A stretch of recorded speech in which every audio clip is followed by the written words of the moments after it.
अब किस चिंता में हो पार्थ? हे जनार्दन, क्या मैं केवल एक आत्मा को पितामह कहता हूं? आत्मा तो जन्म नहीं लेता केशव,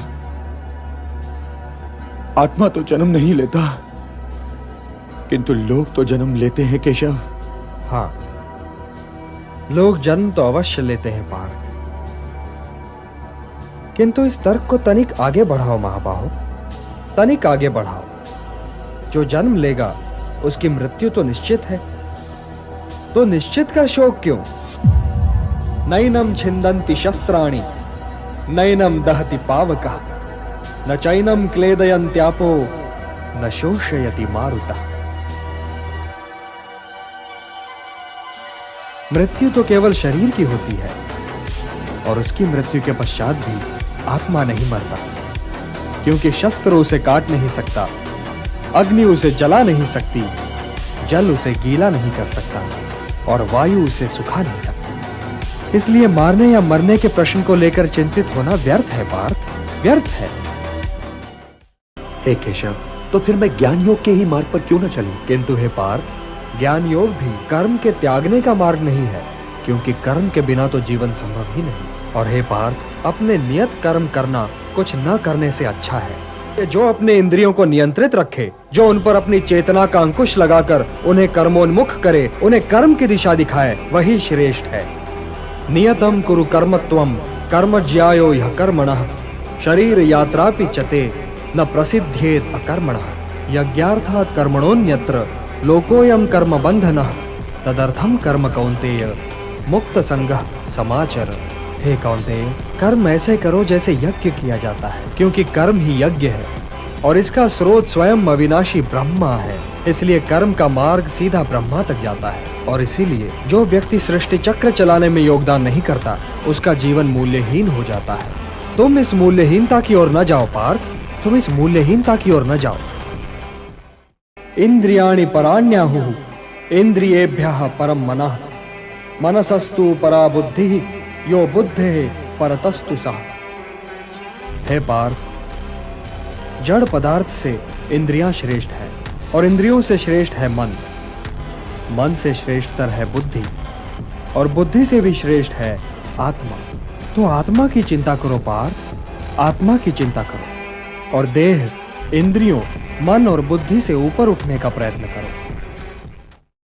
हे पार्थ, तुम तो मेरे भक्त भी हो और मेरे मित्र भी, इसलिए मैं तुम्हें वो योग बताने जा रहा हूं जो बहुत समय से लुप्त है, परंतु सृष्टि के आरंभ में इसे मैंने ही सूर्य को दिया था, और सूर्य से ये मनु को मिला, और मनु से इक्ष्वाकु तक पहुंचा।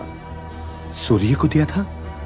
परंतु हे केशव, आपने आधुनिक काल में जन्म लिया है और सूर्य देव प्राचीन है, तो मैं ये कैसे मान लूं कि सृष्टि के आरंभ में ही आपने ये योग सूर्यदेव को दिया होगा?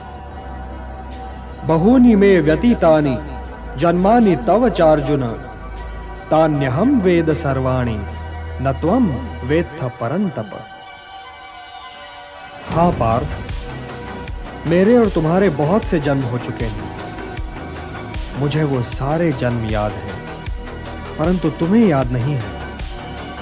हे परंतप, वैसे तो मैं अजन्मा हूं, अविनाशी हूं और समस्त प्राणियों का स्वामी हूं, परंतु मैं अपनी प्रकृति को अधीन करके अपनी ही योग माया से प्रकट होता रहता हूं। नियतम कुरु कर्मत्वम कर्म ज्यायो यह कर्मणः शरीर यात्रापि चते न प्रसिद्धेत अकर्मणः। अपने नियत कर्म करना कुछ न करने से अच्छा है। अब ये भी ठीक है पार्थ की आंखें देखती हैं, किंतु वे क्या देखें और क्या न देखें, इसका निर्णय तो ज्ञानी स्वयं ही लेता है। वो आंखों को देखने की, कर्णों को सुनने की और पांवों को चलने की खुली छूट नहीं देता।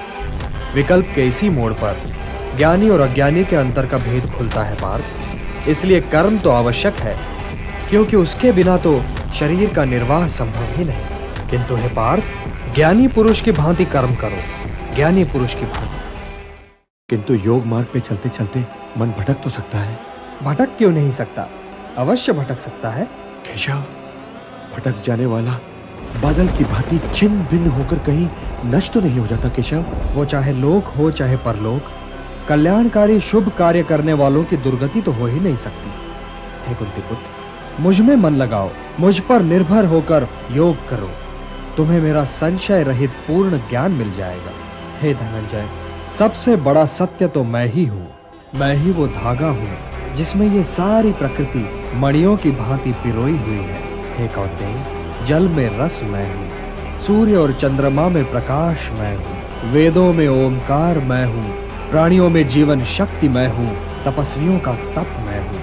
हे पार्थ, प्रारंभिक बीज मैं हूँ, बुद्धिमानों की बुद्धि मैं, तेजस्वियों का तेज मैं सब में हूँ पार्थ, किंतु सबसे अलग भी हूँ। मैं अविनाशी हूँ, मैं निर्गुण हूँ। हे पार्थ, मैं ही जगत का पिता भी हूँ, माता भी और पोषक हूँ। मैं ही सृजन हूँ और मैं ही विलोपन, मैं ही सबका आधार हूँ पार्थ, मैं ही सब कुछ हूँ, सब कुछ।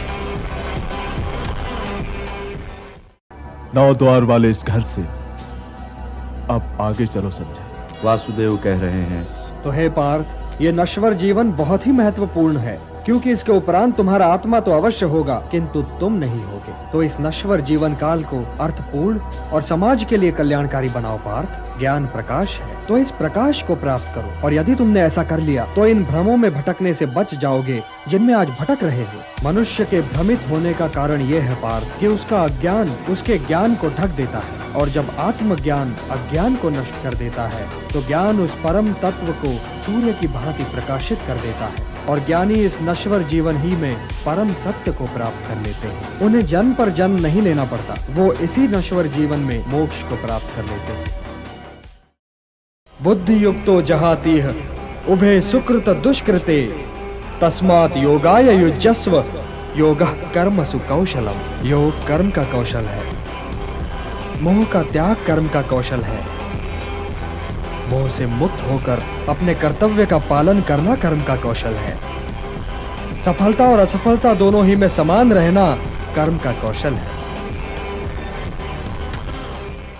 वासांसि जीर्णानि यथा विहाय नवानि गृह्णाति नरोपराणि तथा शरीराणि विहाय जीर्णानि अन्यानि संयाति नवानि देहि।